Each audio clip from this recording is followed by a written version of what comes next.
फिर बाबूजी फिल्में। और जिस तरह से आजकल हम कहीं भी जाएं तो बिना इन्वेस्टिगेशन के, बिना जांच के कुछ नहीं होता। हम नर्स के डॉक्टर हैं, मतलब आई एम पल्स एक्सपर्ट, मतलब हम लोग नर्स हुए। बस ये है कि अगला एम्प्टी स्टमक होना चाहिए, खाली पेट और अर्ली मॉर्निंग होना चाहिए। उसके बाद विदाउट आस्क, बिना पूछे आपकी क्या परेशानी है, आपका एचबी क्या है, आपका एक्सरे रिपोर्ट्स क्या है, आपका सोनोग्राफी क्या है, आपका सीटी स्कैन क्या है, आपका एमआरआई क्या है, everything all investigation in one बस। ठीक है। अब चूंकि हम एक पारंपरिक, मतलब I am traditional pulse expert, मतलब मैं एक पारंपरिक नाड़ीवेद हूँ।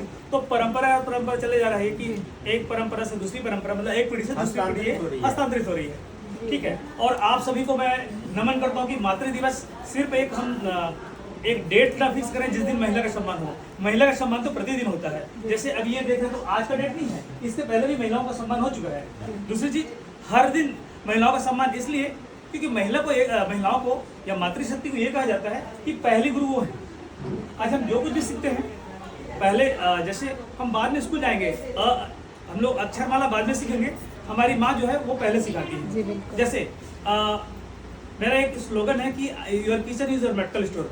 आपके जो रसोई घर है वह आपका दवा घर है। जैसे मेडिकल स्टोर में बहुत सारी दवाइयाँ होती हैं, वैसे ही किचन में यानी कि पाकशाला में, रसोई घर में जितने भी इंग्रेडिएंट्स होते हैं, जीरा, धनिया, मेथी, लहसुन, इससे you will be total cure without medicine. आप बिना दवा के ठीक हो सकते हैं, ओनली होम रेमेडीज, सिर्फ घरेलू नुस्खे से। जैसे मान लो किसी सर दर्द हुआ, आप कपूर उठाइए, सुनिए, वेनिस, आपका हेडेक वेनिस, बिना दवाई ठीक हो गए। आपको कहीं भी पेन किलर की जरूरत नहीं है। अगर आपको ज्वाइंट पेन हो रहा है, आप कच्चा जीरा पीसिए, खा लीजिए। ये सब प्राकृतिक चिकित्सा है। प्राकृतिक चिकित्सा का मतलब ये होता है कि हम दवा से दूर रहें, बेटा अंदर हम प्रकृति के पास रहें। अभी डॉक्टर निर्मला गुप्ता में बता रही थी ना कि हम प्रकृति के पास रहें और प्रकृति के साथ चलें।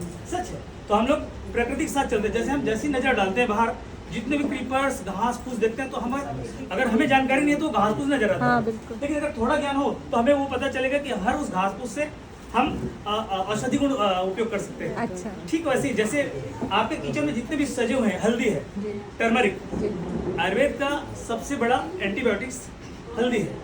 अगर आप हमेशा परेशान रहते हैं, आपका डाइजेस्टिव सिस्टम गड़बड़ है, आपका लंग सिस्टम गड़बड़ है, आपका स्पाइन में दिक्कत है, आपका S1, L4, L5 में दिक्कत है, आजकल जितने भी गाड़ी जो है जर्क करती है तो हमारे स्पाइन में दिक्कत आती है, हमारे कॉक्सी बोन, टेल बोन में दिक्कत आती है। कभी ऐसा दिक्कत हो तो लगातार आप सिर्फ आधा गिलास दूध में आधी चम्मच हल्दी पाउडर डाल के रात को लीजिए बेड टाइम। देखिएगा, बार बार एक ही चीज बोलते हो, you will be total cure without medicine. आप सिर्फ बिना दवाई के ठीक हो जाएंगे, ओनली होम रेमेडीज। ठीक उसी तरह से मान लो कफ की परेशानी है, अभी जो मौसम है ना, बसंत ऋतु के बाद अभी हमारे शरीर में, इसके पहले पित्त का संचय हुआ, अभी जो है कफ का संचय हो रहा है, और कफ जो है पिघल रहा है, लिक्विफिकेशन हो रहा है। उसके पहले वर्षा ऋतु में देखेंगे तो भी पित्त का संचय होता है। तो हमारे शरीर का 3 स्तंभ है, वात, पित्त और कफ। इस 3 स्तंभ में हमारे शरीर खड़ा हुआ है, और हमारी 3 जो है उंगली है, वो पूरे सारे जितने दुनिया में हमारे टेस्ट है वो इसी से होता है। हमने 3 उंगली रखे, वात, पित्त, कफ को पकड़ के हम बता सकते हैं कि आपको परेशानी क्या है।